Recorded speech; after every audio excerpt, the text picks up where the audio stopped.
activité. C'est votre activité. Personne ne vous contrôle. Donc, vous êtes le patron de votre entreprise. Mais qu'est-ce qui fait que vous puissiez vous absenter? Vous trouvez même le dimanche, quelqu'un a sa propre moto qui est l'unité de production. Et il travaille toute la semaine. Et le dimanche matin, il dit non, aujourd'hui c'est l'entretien. Je vais chercher l'argent pour l'entretien. Vous n'allez pas à l'église? Je vois qu'aujourd'hui je n'irai pas. Aujourd'hui il faut que je cherche l'argent pour l'entretien. Donc c'est ça la raison que vous donnez à Dieu. C'est triste. Voyez, vous ne comprenez pas la bonté de l'Éternel. Quelqu'un qui comprend la bonté de l'Éternel ne peut pas agir de la sorte. Placez Dieu en première position et vous verrez la gloire de Dieu. Il va vous bénir. Tout ce que vous mettez en première position, ça devient votre idole. Et Dieu n'est pas d'accord avec vous. Vous voyez? Donc la présence. Donc la première chose, la présence. Votre présence physique. Dans l'église, Dieu vous l'oblige. Ça fait partie des trois choses que vous êtes impérativement obligés de faire pour être un bon croyant. Votre présence physique. Et le Seigneur vous bénira pour ça. Voyez? Et la deuxième chose, vous devez soutenir votre église en apportant vos dîmes et des offrandes. C'est ça. La deuxième chose. Donc vous devez soutenir votre église en payant vos dîmes et en apportant vos offrandes. Et quand il y a des contributions, vous contribuez. Voyez-vous, c'est de cette manière-là que Dieu va vous bénir financièrement. Il va vous bénir matériellement. Vous voyez? C'est comme ça que les choses marchent. La deuxième condition est celle-là. C'est de payer correctement sa dîme et d'apporter les offrandes à chaque service. Voyez-vous? Et de soutenir financièrement le programme de l'église. Quelqu'un a posé la question à Frère Branham. C'est dans le COD. Et j'ai essayé un peu de fouiller dans le COD que j'ai. Je n'ai pas retrouvé cette référence. Mais je l'ai déjà lu. Je crois que ça te trouve même dans ma machine ici. Je vais chercher encore. Mais ici, c'est un condensé sur les dîmes et les offrandes. C'est la page 617. Et puis la question 146. C'était une question qui était posée à Frère Branham. Et puis on commence à lire à partir du paragraphe 111 jusqu'au paragraphe 112. Ne vous en faites pas parce que je n'ai pas fait de mon mieux pour vous trouver cette référence dans le cocher. Et alors, le frère a posé la question. Frère Branham, ne pensez-vous pas que quiconque se réclame être chrétien devrait payer la dîme?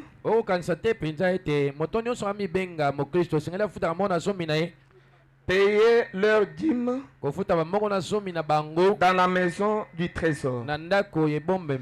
Tu dis que c'est dans Dieu mal compris? Ok, comme ça vous allez dans Dieu mal compris. Dieu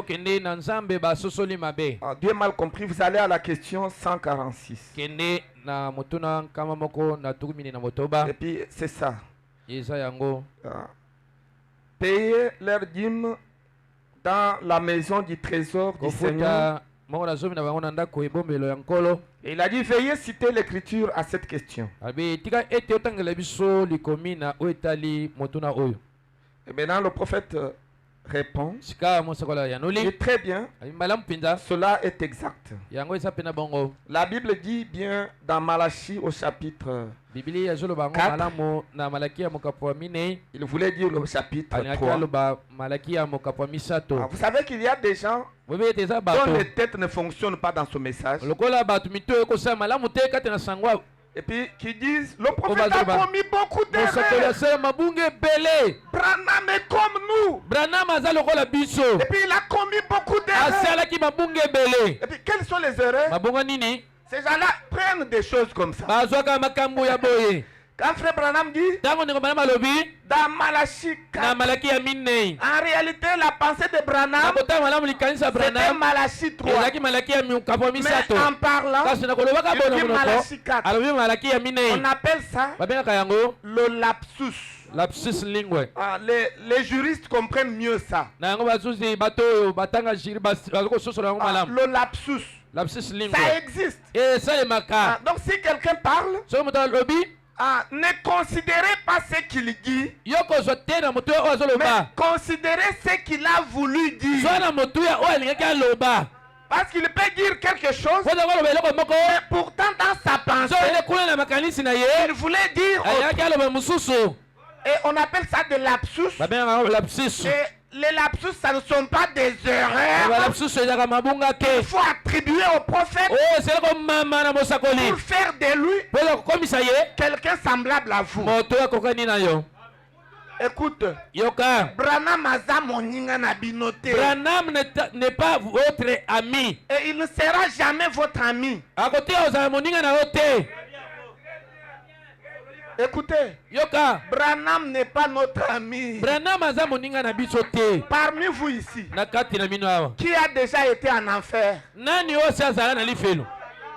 Qui d'entre vous? Pourquoi tu peux l'ifelo? Qui entre jusqu'à dans l'enfer. Qui t'assoit là-bas. Et puis à un moment donné, qui sort de l'enfer. Et puis tu rentres. Attends, mon côté. Aucun. Et puis qui a déjà été au ciel? Tu pars au ciel. Tu t'assois. Et tu vois tous les gens qui sont partis. Et puis vous causez avec eux. Il te donne l'endroit pour s'asseoir. Vous causez. Après, tu rentres. Dites-moi qui a déjà fait ça parmi vous? Vous avez l'audace de vouloir corriger un prophète comme Branham. Écoutez, peuple de Dieu. Depuis Genèse, depuis Enoch, le 7e, jusqu'à Branham, il n'y a pas eu un prophète que Dieu a utilisé puissamment comme Branham. Il n'y en a pas. Frère Branham déclare que Dieu lui a donné le pouvoir d'infaillibilité. Le pouvoir d'infaillibilité, c'est la propriété de Dieu seul. Dieu seul est infaillible. Mais Branham, Dieu a pris ce pouvoir. Il lui a donné. Un prophète comme ça. Toi, un simple Congolais, né dans une famille de sorciers, et au jour de ta naissance, sont en train de roucouler sur la maison qui te permet de t'égaler à un prophète dont la naissance est mystérieuse. 3 minutes après, tribu de la plénitude de la divinité descend et il vient se mettre au-dessus de lui. Et un petit oiseau rouge-gorge sur la fenêtre en train de chanter. Et 3 étoiles se constellent au même moment. Un signe qui montre que sur la terre, le Messie est là. Le Messie est né. Le Messie de notre âge. Et vous vous comparez à lui. Vous prenez des erreurs comme ça de la pour minimiser Branham. Écoutez, soit que vous n'êtes pas un enfant de Dieu, soit que vous êtes mentalement dégradé.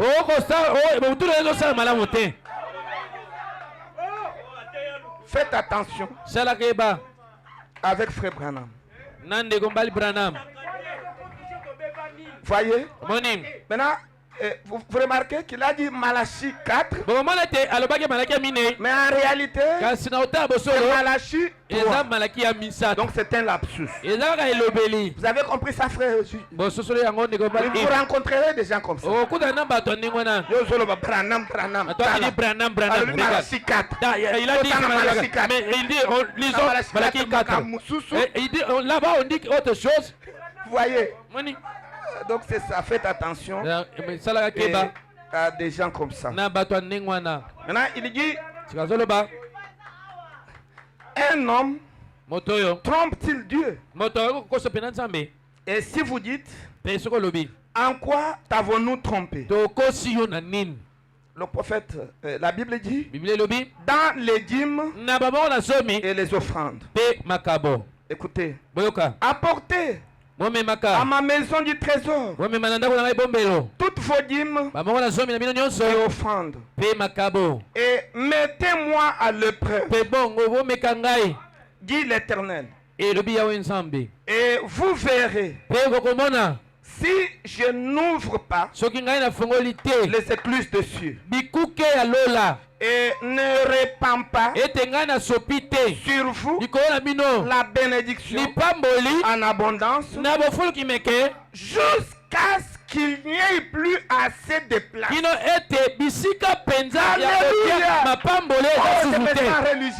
Quelqu'un qui paye correctement sa dîme,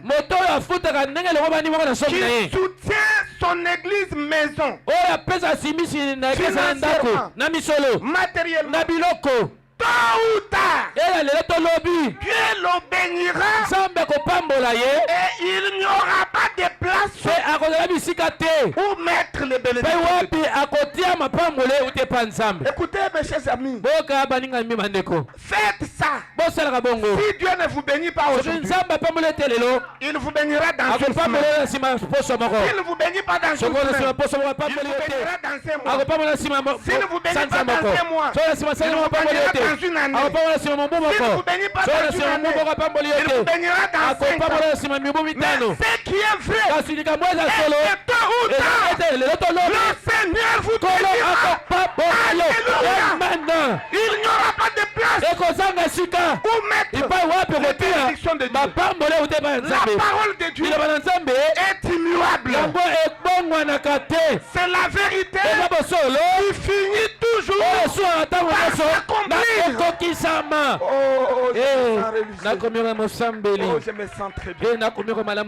Je me sens très bien. La parole de Dieu ne peut pas dire quelque chose qui puisse manquer. Dieu est capable de conjuguer tous les verbes. Et il y a un verbe que Dieu ne peut pas conjuguer. C'est le verbe échouer. Dieu ne peut pas prononcer quelque chose. Ça manque de s'accomplir. Alléluia. Tôt ou tard, ça finira par s'accomplir. Alléluia. Amen. Écoutez, ce n'est pas pour vous scandaliser. Même sa parole qu'il avait prononcée dans le jardin d'Éden devant Adam et Ève, multipliez-vous, remplissez la terre. Et quoi qu'Ève ait brisé la continuité, mais Dieu Alléluia. a fini par accomplir cette parole. Et nous vous annonçons une bonne nouvelle.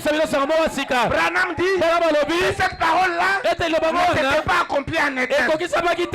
Ève et Adam ont mis au monde des hommes hybrides qui n'étaient pas la parole. Et Jésus-Christ est venu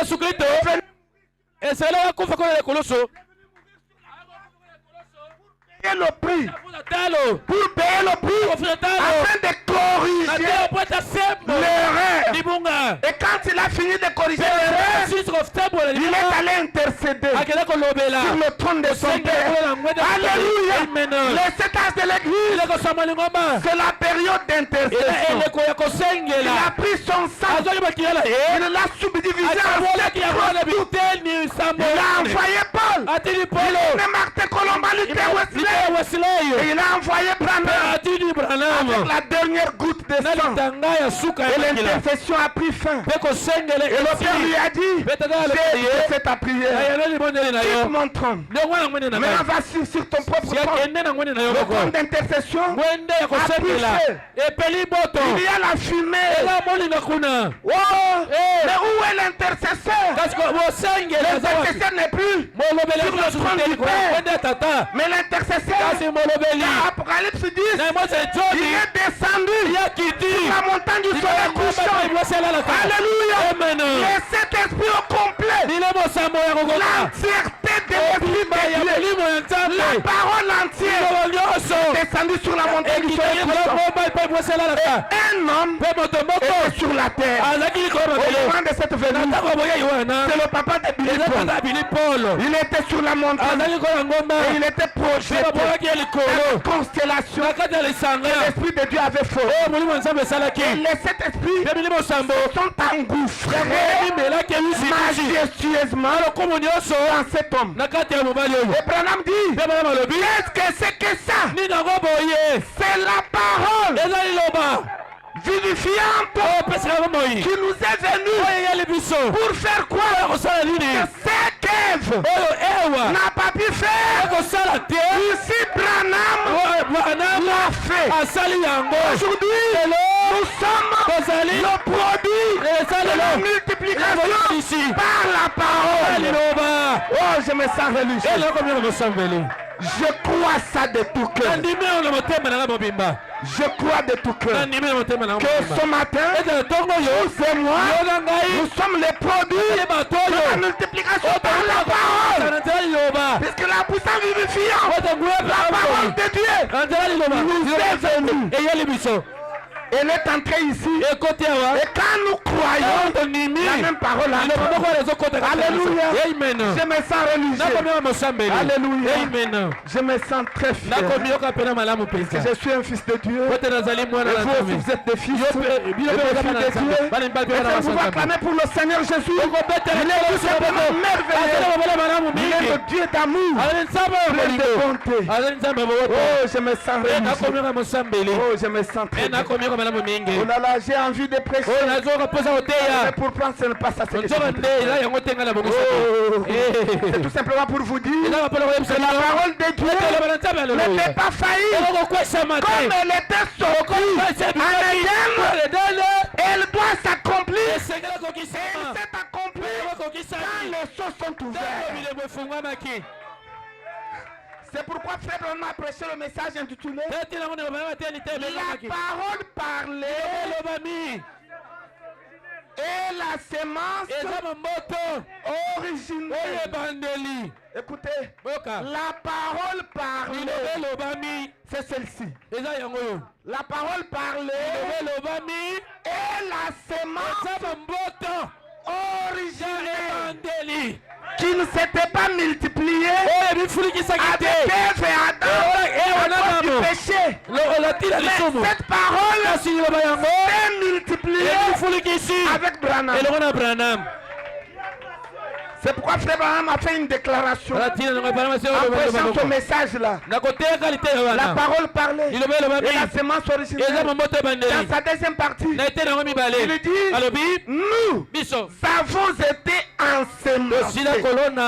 ensemencés. Et il dit, pronom personnel. Je multiplierai. Je remplirai la terre. C'est qu'Ève n'a pas pu faire. Écoutez les tabernacles. C'est qu'Ève n'a pas fait. Notre Ève l'a accompli. Voilà notre Ève. Oh, alléluia. Il a été ensemencé par la parole. Et il a donné naissance à des fils parole. À des filles paroles. Les semences prédestinées de Dieu qui sont devenues les semences paroles.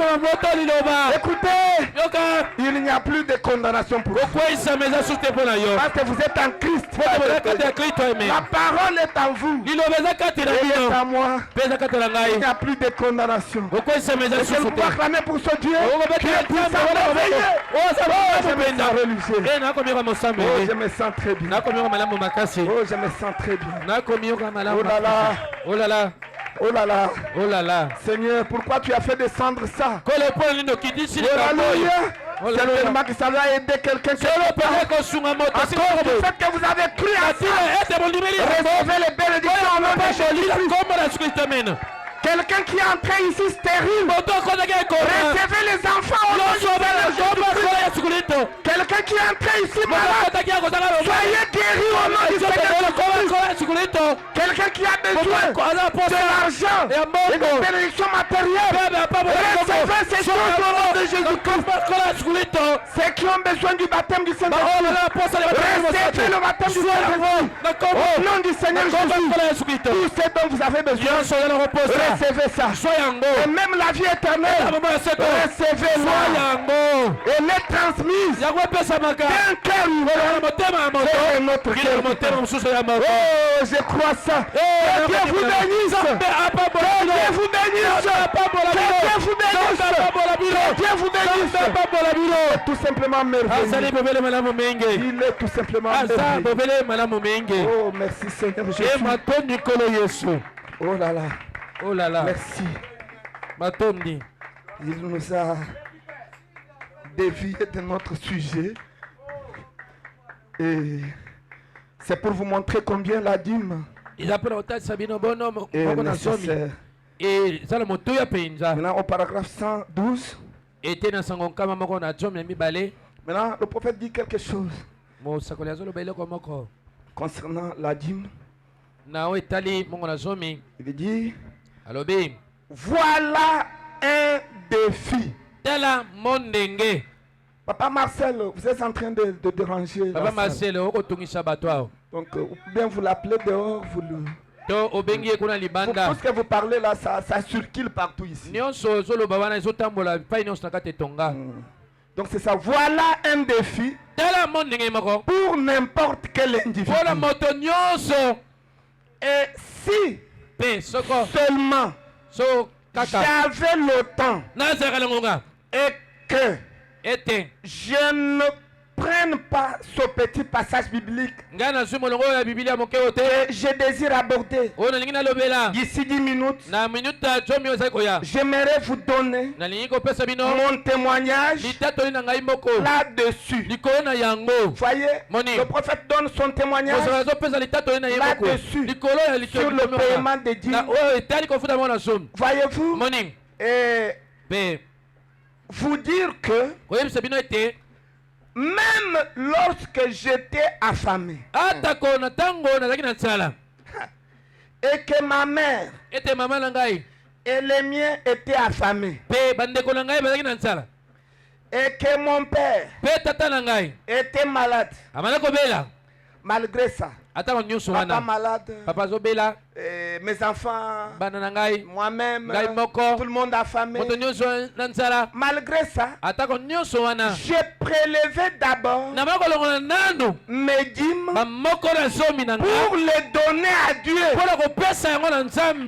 Il n'y a pas d'excuse avec l'argent de dîmes. Ce n'est pas votre argent. C'est la part qui revient à l'Éternel. Vous n'allez pas dire que j'ai quelqu'un qui est à l'hôpital. Alors je vais prendre d'abord tout l'argent pour aller payer la facture de l'hôpital et même l'argent de dîmes. Vous devenez voleur à cet instant-là même. Avec tous les risques de voir le malade pour lequel vous payez la facture s'en aller. Faites attention. La première chose, quand vous recevez votre argent, prélevez d'abord la dîme de cet argent-là. Prélevez d'abord ça. Ne regardez pas la famine. Ne regardez pas la maladie. Ne regardez pas au problème. Même si c'est le loyer, vous devez quitter la maison. Néanmoins, la dîme est obligatoire. C'est obligatoire. Et il dit, j'ai prélevé néanmoins. Voyez, j'ai prélevé d'abord mes dîmes pour les donner à Dieu.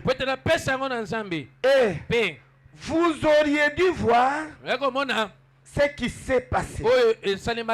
Voyez, comme le prophète le faisait. Écoutez maintenant ce qu'il dit. Jamais de ma vie je n'ai vu quelqu'un, homme ou femme, même si vous ne gagnez qu'$1 par semaine, même si vous gagnez $1 par semaine, si vous apportez 10 cents sur cet argent et les placez dans votre maison du trésor ou l'église où vous fréquentez. C'est ça aussi le problème. Comme je vous le disais, quelqu'un bouffe la nourriture ici, mais la dîme, il va payer au Shekinah Tabernacle. Son inayo, tu iras en enfer. Et puis tu es un voleur. Tu consommes notre nourriture et la dîme tu vas payer à quelqu'un d'autre. Un voleur. Moyibi à restaurant Nabiso. Le voleur de notre restaurant. Ça ne se fait pas. La dîme est placée dans la maison de trésor. Ça veut dire l'église que vous fréquentez. C'est là que vous donnez votre dîme. Maintenant écoutez, vous pouvez continuer de dire, si Dieu ne bénit pas cela, traitez-moi d'hypocrite. Ça c'est un défi que le prophète a lancé. Que si vous payez correctement vos dîmes et que Dieu ne vous bénit pas, traitez Branham d'un hypocrite. Et pourtant, c'est impossible qu'il soit un hypocrite. Parce qu'il a en lui le pouvoir d'infaillibilité. Il ne peut pas être un hypocrite. Voyez-vous? Il dit oui, monsieur. C'est un défi à n'importe qui. À n'importe qui. Et tout chrétien, cela répond à cette question. Tout chrétien devrait payer la dîme. C'est exact. Cela devrait être fait. Voyez, vous devez payer vos dîmes. Voyez-vous? Et c'est ça qui fera que Dieu vous bénisse. Matériellement, financièrement. Et il va même vous guérir des maladies. Il va même donner des solutions aux problèmes auxquels vous avez lutté par vous-même. Vous n'y êtes pas parvenu. Mais à cause du fait que vous payez correctement votre dîme, alors le Seigneur va vous bénir. Vous savez, quand quelqu'un vient avec les difficultés auprès du pasteur, pour dire, pasteur, le marché, tout ça, le prophète montre que par expérience, 10, je voudrais dire 9 sur 10 personnes qui viennent avec des revendications comme ça, 9 sur 10 ne payent pas correctement leur dîme. C'est comme ça. Il n'y a qu'un dixième qui est considéré comme des épreuves. Voyez? Mais les autres, c'est un problème de dîme. Vous savez, je vais vous livrer le secret. Dieu, même quand il dit que vous le trompez là, de toutes les manières, vous ne pouvez pas être plus intelligent que Dieu. Il va vous laisser consommer. Et puis un jour, il va comptabiliser. Bon, il a ma dette de combien? La dette. 5 000 $. 5 000 $. 5 000 $. 5 000 $, c'est la qui ne paye pas. Bon, ça va. Madame. Vous savez ce qu'il va faire? Il va juste envoyer le diable. Bon, va là-bas provoquer la maladie. Et puis le diable vient maladie.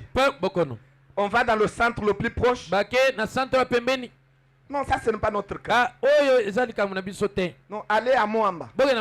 Vous arrivez juste à la porte de Moamba. Le médecin regarde, non. Montez au clinique rapidement, sinon et puis quand vous montez au clinique universitaire à Kinshasa, CUK. Vous savez comment on appelle ça? Le grand Liboulou. Le grand Liboulou. Parce que le médecin qui va consulter, c'est 20 $.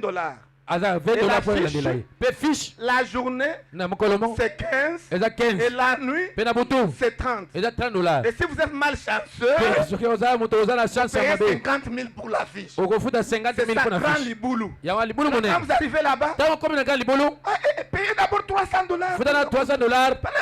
tel examen. 500 $. Bon, allez à HJ. Payez 1 000 $. Dieu est en train de comptabiliser son argent. Non, mais cet examen allait au 50 $. Là-bas, c'est 1 200 $. Et puis, vous verrez que la n'est ne guérit même pas.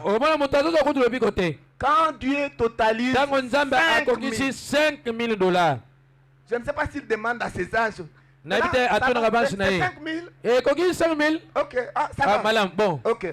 Madame. Maintenant, vous verrez seulement quelqu'un venir au clinique. Nous sommes en train de prier pour les malades. Et puis il vient. Dès qu'il impose la maladie est partie et la personne est guérie. Le lendemain, on vous dit non, la facture est là. Payez, sortez. C'est fini. C'est comme ça que les choses de Dieu se font. Dieu retirera son argent que vous vouliez. Que tu nous payes. Que tu ne payes pas. Ça, c'est l'argent que tu es tenté de manger là. Il va le retirer. Maintenant, la manière de prendre de Dieu, c'est ce qui est bizarre. C'est comme un pasteur me faisait un témoignage. Il avait un homme d'affaires dans son église qui ne payait jamais de dîmes. Jamais. Il est allé le voir. Mon cher, papa, tu es le plus riche de notre église. L'église est en train de construire. Toi, tu ne payes pas. Paye même nous la dîme là, nous pouvons. Je vais payer, pasteur. Maintenant, vous savez combien Dieu avait retiré? C'est dans le Bandundu. Donc il a pris tout son capital. Il a payé la marchandise. Et puis il a loué la baleinière. Une grande baleinière. Pour lui seul. Il n'y avait que sa marchandise. Pas quelqu'un d'autre. Donc il a chargé, on a chargé. Tout son capital était là. Il avait déjà calculé que quand ça arrive à Kinshasa, il devient multimillionnaire. Vous savez? Et puis la baleinière quitte. Ça évolue très bien. Et puis Kinshasa reste tout proche. Et puis la baleinière a sombré. La baleinière a sombré. Et puis les pirogues sont venus pour faire le sauvetage à ceux qui étaient dans la baleinière. Vous savez, il n'y avait aucune personne qui était décédée. Tout le monde était sauvé. Mais toutes les marchandises ont sombré. Et le frère, quand on a pris ça, il voyait comment sa marchandise était engloutie dans l'eau. Et il s'est souvenu. Oh là là, c'est parce que je n'ai pas payé. Tout était parti. Et puis il est rentré. Il a demandé pardon au pasteur. Mais c'était trop tard. C'était parti. Tout était parti. C'est comme ça que Dieu fait les choses. Je suis en train de vous le dire. Votre pasteur, c'est un net d'expérience. Vous ne pouvez pas consommer l'argent de Dieu. Dieu vous laisse comme ça. Non. Quelque part, il va retirer son argent. Il va retirer tout. Sauf rien. Il va retirer tout sauf rien. Si des immeubles, il peut y avoir effondrement. Tous les immeubles des voisins sont en place, sauf ton immeuble. Mais tu as un message. Je suis du message. Mais ces incirconcis ici, les immeubles sont là. Seulement mon immeuble. Est-ce que tu payes le dîme? C'est Dieu qui a retiré. Il a évalué la valeur de l'immeuble. Ça correspond à la dette de la dîme. Alors il a effondré. Il a retiré son argent. Et c'est tout. Il ne t'a pas tué. Il t'a laissé avec tes deux mains et tes deux jambes pour aller continuer. Et si tu continues à voler, il va faire encore la même chose. Vous voyez, payez vos dîmes. Moi qui vous prêche ici, je paye mes dîmes. Je n'aime pas consommer les dîmes de Dieu. Je sais les conséquences. Payez vos dîmes. Et le Seigneur vous bénira pour ça. Voyez-vous, j'aime beaucoup ma mère. Elle est de 3e âge. Et elle est parmi les gens qui payent correctement leur dîme dans cette église. Ici, surtout les motocyclistes ne payent pas leur dîme. Le frère là qui était inspiré, il avait vraiment raison. Il dit que leur pasteur, ils vont payer la dîme, ce sont les roulages. Dès qu'on le dit, la moto est là. Infraction. Il n'y a pas de casque. Non, tu n'as pas mis sur la... Mais tu as accroché ça à la moto. Infraction 500 000 francs. Et tu trembles là. La moto toute neuve. Et tu vas prêter. Tu viens avec 200 000. Tu viens donner aux gens qui n'ont rien fait. Ils sont vraiment à l'aise. Et puis toi tu viens leur donner 200 000 francs. Ah! Maintenant, dans l'église, nous sommes enroués. Oh, construction. La seule question, si tu regardes, c'est 800 000. Ah, 800 000. Ah. Le frère, nous avec les histoires de construction, on a déjà cité la parcelle, qu'on puisse construire comme ça, c'est fini. Et construire encore. On parle d'enlèvement. On ira où avec la construction? Toi aussi. La parcelle que tu cherches là. Tu vas amener ça où? Bientôt on sera construction à temple. Mais on peut se résoudre à enlèvement. Pour l'achat de parcelle, on a enlèvement et Boza bapimi les égoïstes.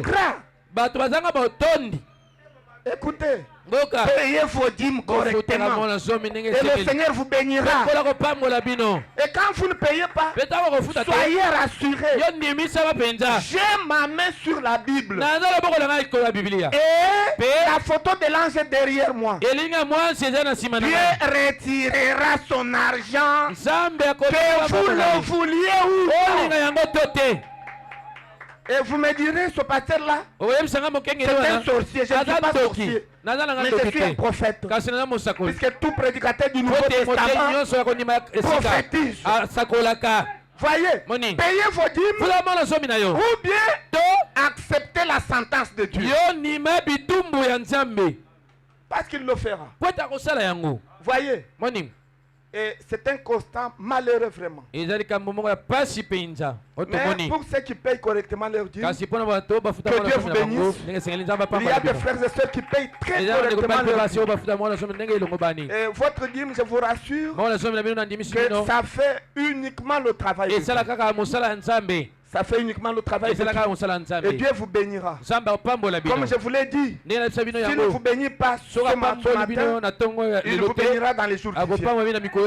Ce qui est vrai est que la parole de Dieu ne faillit pas. Vous serez absolument bénis. Voyez-vous, pour vous qui ne payez pas, changez la manière de voir les choses et payez correctement. Et la troisième chose, c'est la prière. Vous devez prier pour l'église. Vous devez prier pour le pasteur, pour les officiels qui travaillent avec le pasteur. Priez pour toute l'église. Vous devez faire ça. Vous devez prier pour votre église tous les jours. C'est votre église maison. Comme vous priez pour votre famille biologique, chaque jour vous priez au Seigneur. Bénis ma famille. Ceux qui sont malades guérissent. Ceux qui ont des problèmes trouvent. Faites la même chose pour l'église. Faites la même chose pour l'église. Parce que l'église, c'est la famille chrétienne. Et c'est plus même que la famille biologique. Priez pour l'église tous les jours. Que ce soit le matin, que ce soit à midi, que ce soit le soir, priez pour l'église. Priez pour le pasteur. Priez pour ceux qui travaillent avec nous. Priez pour ceux qui travaillent dans l'église. Priez pour les frères. Et vous pouvez même citer leur nom. Voyez, pour les frères, les sœurs, vous connaissez leurs problèmes. Vous priez pour eux. Et le Seigneur va exaucer votre prière. Ne vous sous-estimez pas. Voyez, c'est que vous êtes là. tel que vous êtes, votre prière est c'est le prophète qui dit que la personne la plus faible de l'église, quand elle prie, l'enfer entre en confusion. Alors si vous estimez que vous êtes la personne la plus faible de notre église, donc dans notre église, la personne qui est vraiment faible, c'est vous. Et Frère Branham dit, malgré que vous êtes faible, votre prière fait trembler les démons. Ça change les moments et les circonstances. Voyez, priez et ne doutez pas. La Bible dit, tout ce que vous demanderez au Père à mon nom, croyez que vous l'avez déjà obtenu. Vous verrez cela s'accomplir. Est-ce que quelqu'un croit ça? Oui, les trois choses. Soutenir l'église par votre présence. Soutenir l'église par vos dîmes et offrandes. Soutenir l'église par votre prière. Ce sont les trois choses que vous devez observer pour être un bon chrétien, un bon croyant par rapport à la parole de Dieu et aussi par rapport à l'église locale à laquelle vous faites. Et que Dieu vous bénisse. Que Dieu vous bénisse. Ce n'était qu'une exhortation. Nous allons nous tenir debout. Je vais demander au conducteur des chants de nous entonner le cantique veillez matin, veillez le soir, veillez prier toujours.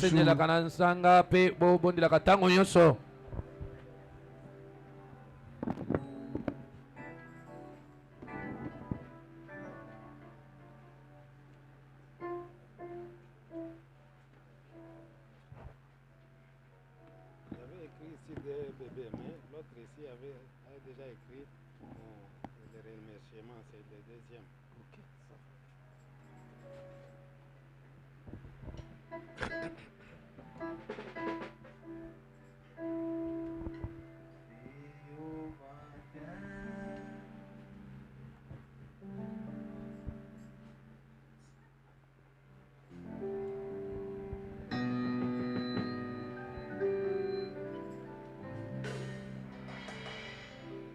Veille au matin, quand un jour sans nuage. Je vais signaler aux autres ceux qui ont besoin de sortir ici avant pour qu'on fasse la réunion, les avertir qu'ils ne partent pas. C'est dans ton cœur que t'es grondé l'orage. Pour t'adouber le pays. Veille au matin, veille le soir.